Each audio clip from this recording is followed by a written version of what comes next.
Hi guys, welcome back. So today we have a Dell XPS 13 9360 model, which is notorious for having a broken hinge, at least from my experience. I had to fix like 50 of these at work and it's always the same location and the same hinge problem. And Andy from Salem Techsperts also goes absolutely ballistic about these. Maybe I'm not as angry as him, but I'm up there. This is the worst thing ever. It's horrible. I've seen this happen so many times. So many times people come to me with a broken hinge. It's the same location every time. Anyway, enough of this rant while the overview is happening in the background. Let's look at the actual problem. The amount of times I had to super glue this thing is horrific. You can see the entire charging port and this USB-C just breaking and snapping. Like, listen to that, that's horrible. You would have to have pressure from both sides to close it, and even then this charger is not aligned. So first let's disassemble this thing. Of course, as always, just get your iFixit kit, just get all of these screws round. It is pretty easy to get into it. Of course, there's another screw in the middle there that's a bit different. I think it's a Phillips one. So get those out. If you've never opened one of these before, the first time will be kind of difficult. Once you have that open, there it is. There you see your NVMe and your Wi-Fi card and everything like that. And then in the top right, you can see this thing just breaks off. That's like the support little pillar. So first, let's take out the Wi-Fi,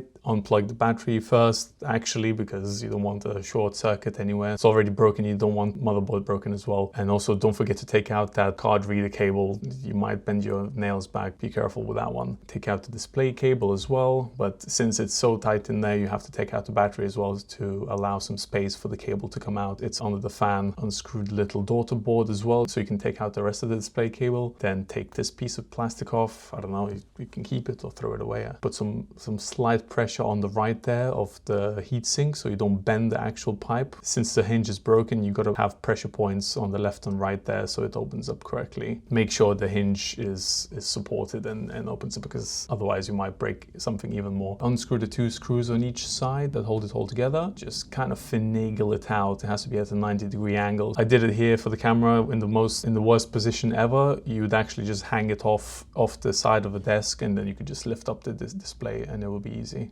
as long as it's on a 90-degree angle. At this point, you could just use it like it is right now. Just plug in USB-C DisplayPort cable and then just use your laptop as a desktop. This part right here is the culprit. It snaps. Take out the charging port because that's in the way. That also has a little bit of plastic that holds it in together, and it's super brittle. Like, look at that. It's like it just snaps there every single time. This little bit of plastic has all of the pressure of you opening the lid on and on and on and on. After a long time, maybe like a year or something, as soon as your warranty ends, this snaps in half. In retrospect, the super glue that I'm using, it wasn't strong enough, so find anything that's as strong as you can. Yeah, this pillar, I'm just aligning it here, so I got lucky there. It fit back in pretty nicely like it used to be. Yeah, once you align it and press it in properly, just give it some pressure and give it some time for the super glue to connect. In retrospect, the super glue wasn't strong enough, so I had to go open up and redo it after I recorded the video. Yours might be broken differently. Mine was broken like this, so you have to have the support as well, but it's not really that much of a support because the back plate actually pulls on it, so it also kind of helps break it. Dump as much super glue as you can. Cover the entire area where the plastic will be, so it fuses back with the main chassis. Super duper glue, Gorilla Glue, something like that, just as long as they fuse together, because that is the pain point of the hinge. Yeah, I'm not doing enough pressure here in the video. Get a clamp or something, get a clamp from the iFixit kit or something else so it can actually really bond together. As long as there's lots of pressure, give it some time, 10, 20, 30 minutes, depends on the super glue you use. And this corner must be fused back together with the chassis. While I'm here, I might as well prevent another disaster on the other side of the hinge, so I had to unscrew this daughter board as well. I'm just testing it here. Yeah, it is moving around a little bit, but it has a bit more plastic here, so it hasn't broken off yet. But I'm gonna preemptively douse it with some super glue as well, so it's a bit stronger. After everything's stuck back together, put the charging port back in, connect it all up, just make sure it's all in place, screw it all in. The heatsink is off already, so you might as well get some new thermal paste on as well to actually mount it back on. Nice and easy to have it at a 90-degree angle hanging off the desk. Then you connect the screen back, the backlight, I think that's the camera module. Some of them have touchscreens,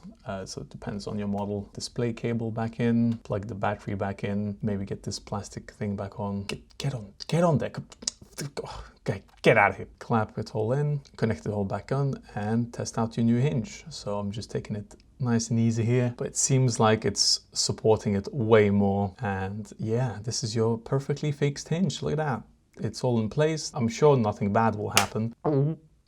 Uh-oh, yeah, my super glue wasn't super enough, so make sure you use really strong glue. This was not meant for the job, but the idea is the same, just super glue the hinge. So yeah, problem solved. We can take off that broken hinge label. Obviously make sure that you haven't broken the laptop, plug it back in. It might take some time to boot up after you had the battery disconnected, because the BIOS needs to get its mind straight again. If you make it to the time of day not set error or something like that, just hit continue, Windows will update the time. Maybe your CMOS battery might be dead as well, because these laptops are pretty old. The MOT was successful and everything works as it should. Yeah, so this video was made like a year ago, and I still have that laptop, and you can see it still works. It still works just fine. You can go absolutely crazy with it, no problems at all, still all good. As long as you use something strong, it'll work. Just look how thin this laptop is. Like, what were they thinking? It's so thin. The hinge is a problem, also the temperature is a problem, because it's so thin. Again, from like, what were they smoking in 2018? We had those super thin MacBooks and super thin Dells, and everyone wanted to be super thin, but you can't fight physics. This would break the hinge and it would be on fire all the time. So, and now it's on. Also, do you like my new glasses? Really good, isn't it? In it, who says in it? Who says in it? Nobody says in it. Zach, if you're seeing this, send me some Ray-Bans, because it can take another year or two of beating, surely. I mean, yeah, it's probably in a better shape than it was out the factory. So I guess that's it. I don't know what to tell you. Bye bye.